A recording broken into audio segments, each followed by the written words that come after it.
الحمد لله رب العالمين والصلاة والسلام على أشرف المرسلين نبينا محمد وعلى آله وصحبه أجمعين والتابعين ومن تبعهم بإحسان إلى يوم الدين. اللهم ارزقنا الإخلاص في القول والعمل. اللهم تقبل منا الصيام والقيام وسائر الأعمال. اللهم احفظنا من هذا الوباء واشف المسلمين من هذا الوباء. اللهم اعتق رقابنا ورقاب آبائنا وأمهاتنا من النار، وإخواننا وأخواتنا من النار، وأحبابنا ومن أحبنا فيك ومن أحببناه فيك من النار. Nous sommes déjà à notre 10e leçon de cette série Un verset, une histoire. Un verset, une histoire. Le prophète sallallahu alayhi wa sallam s'est marié à Médine. Et la nuit de son mariage, une femme qui s'appelle Salim lui a rapporté un repas à la maison. Le prophète alayhi salatu wa salam a saisi l'occasion pour faire ce qu'on appelle el-walima, pour faire le repas de son mariage. Donc il a appelé Anas radhiyallahu anhu ardah et il lui a dit: va inviter telle et telle personne, invite les gens, je vais faire manger les gens pour l'occasion de mon mariage. Alors que c'était un plat qui suffisait que pour 2 personnes. Anas radhiyallahu anhu va inviter les gens jusqu'à qu'ils se sont rassemblés dans la maison du prophète sallallahu alayhi wa sallam et autour plus de 300 personnes.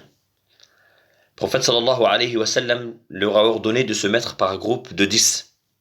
De se mettre par groupe de 10. Et le prophète sallallahu alayhi wa sallam leur donnait à manger. Et ce plat a suffi pour les invités du prophète sallallahu alayhi wa sallam. Allah azza wa jal a placé la bénédiction dans ce plat, afin qu'il suffise pour les invités du prophète alayhi salatu wassalam, afin qu'il suffise pour les compagnons du prophète sallallahu alayhi wa sallam. Puis les compagnons, lorsqu'ils ont mangé, les invités du prophète sallallahu alayhi wa sallam, lorsqu'ils ont mangé, ils sont restés discuter. Alors que le prophète alayhi salatu wassalam n'avait pas l'habitude de discuter après salat al-isha, comme il a été cité dans des hadiths. Le prophète alayhi salatu wassalam, ce qu'il aimait faire après salat al-isha, c'est aller se coucher pour pouvoir se lever une partie de la nuit, pour pouvoir prier une partie de la nuit. Il n'avait pas pour habitude de rester réveillé, rester discuter après la prière de l'isha. Mais ici, les invités du prophète sallallahu alayhi wa sallam sont restés discuter. Le prophète sallallahu alayhi wa sallam, ça va encore une fois nous prouver le grand comportement du prophète sallallahu alayhi wa sallam, le noble comportement du prophète sallallahu alayhi wa sallam. Il était gêné de cela. Il voulait aller dormir. C'était la nuit de son mariage. Son épouse était à la maison, dans l'appartement. Mais il était gêné de leur dire: vous avez mangé, vous avez bu, vous pouvez disposer, vous pouvez partir. Il faut que je me repose, il faut que je dorme. Mais le prophète alayhi salatu wassalam était gêné et il ne voulait pas leur dire, malgré que c'est le prophète sallallahu alayhi wa sallam, et que si le prophète sallallahu alayhi wa sallam leur aura donné l'ordre de partir, il serait parti. Mais le prophète sallallahu alayhi wa sallam se sentait gêné. C'est comme s'il allait les virer de chez lui. Donc il n'a pas osé, il n'a pas voulu leur dire vous pouvez partir, ou partez, ou sortez de chez moi, je dois me reposer, ou une autre parole. Mais Allah subhanahu wa ta'ala, qui sait ce qu'il y a dans les cœurs, qui sait ce que la personne pense, qui sait ce que se murmure dans l'âme, a révélé le verset suivant. Allah azza wa jal nous dit dans le sens du verset, et je cite toujours le sens du verset, car le Coran en français, c'est pas le Coran. Le Coran, on peut le comprendre correctement qu'en arabe. C'est pour ça que je dis toujours le sens du verset, car on ne peut pas traduire le Coran en arabe à une autre langue. C'est une approche de traduction, c'est le sens des versets. Donc Allah Azza wa Jal a révélé ce verset, et je vais le dire dans le sens en français: ô vous qui avez cru, ou ô vous qui croyez, n'entrez pas dans les demeures du prophète sallallahu alayhi wa sallam, à moins qu'invitation ne vous soit faite à un repas. Donc ici, premier enseignement d'Allah Azza wa Jal aux compagnons, radiyallahu anhum wa arzahum, à partir d'aujourd'hui, ne rentrez pas dans les demeures du prophète sallallahu alayhi wa sallam sans qu'il vous invite à un repas.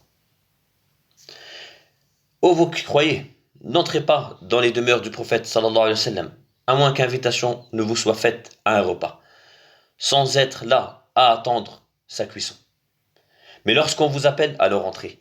Lorsque le prophète sallallahu alayhi wa sallam vous appelle, lorsque vous êtes invité, alors à ce moment-là, vous pourrez rentrer. Puis quand vous aurez mangé, dispersez-vous, sans chercher à rester discuter, car cela faisait de la peine le prophète, mais il se gênait de vous le dire. Si vous êtes invité à manger chez le prophète sallallahu alayhi wa sallam, une fois que vous avez mangé, alors dispersez-vous, sortez. Car cela, le fait de rester chez le prophète sallallahu alayhi wa sallam et de le faire rester réveillé avec ses invités, car il ne voulait pas les laisser seuls, ça le gênait. Cette action gênait le prophète sallallahu alayhi wa sallam. Mais il ne voulait pas vous le dire. Ça faisait de la peine au prophète sallallahu alayhi wa sallam le fait que les gens restent après avoir mangé chez lui. Mais il était gêné de vous le dire. Alors qu'Allah ne se gêne pas à dire la vérité. Alors qu'Allah ne se gêne pas à dire la vérité. Voilà l'histoire du prophète sallallahu alayhi wa sallam et voilà le verset qui a été révélé. Afin d'enseigner aux compagnons le prophète sallallahu alayhi wa sallam comment se comporter avec le prophète sallallahu alayhi wa sallam. Lorsqu'il vous invite chez lui à manger, dès que vous avez mangé, dès que vous avez fini, à partir du moment où vous avez fini de manger, alors dispersez-vous. Car ça faisait de la peine au prophète sallallahu alayhi wa sallam, ça fatiguait le prophète sallallahu alayhi wa sallam, mais il était gêné, il ne voulait pas vous le dire. Et ceci est une vérité lorsque la personne est invitée chez un frère ou chez ses parents ou chez une autre personne. Et surtout si c'est le soir après Salat al-Isha. Une fois que la personne a fini de manger, alors le mieux c'est de ne pas rester trop longtemps à discuter. Le mieux c'est d'aller dormir. Le mieux c'est de ne pas gêner la personne qui nous a invités, d'aller dormir afin de pouvoir se lever à Salat al-Fajr, afin de pouvoir prier une partie de la nuit, comme nous l'a enseigné Allah subhanahu wa ta'ala à travers ce verset. Voilà le verset et voilà l'histoire. Nous demandons à Allah subhanahu wa ta'ala qu'il nous accepte notre jeûne, nos actions et que nos actions soient sincères que pour lui subhanahu wa ta'ala. Et nous demandons à Allah azza wa jal qu'il nous accorde الفردوس الأعلى إنه ولي ذلك والقادر عليه سبحان ربك رب العزة عما يصفون والسلام على المرسلين والحمد لله رب العالمين.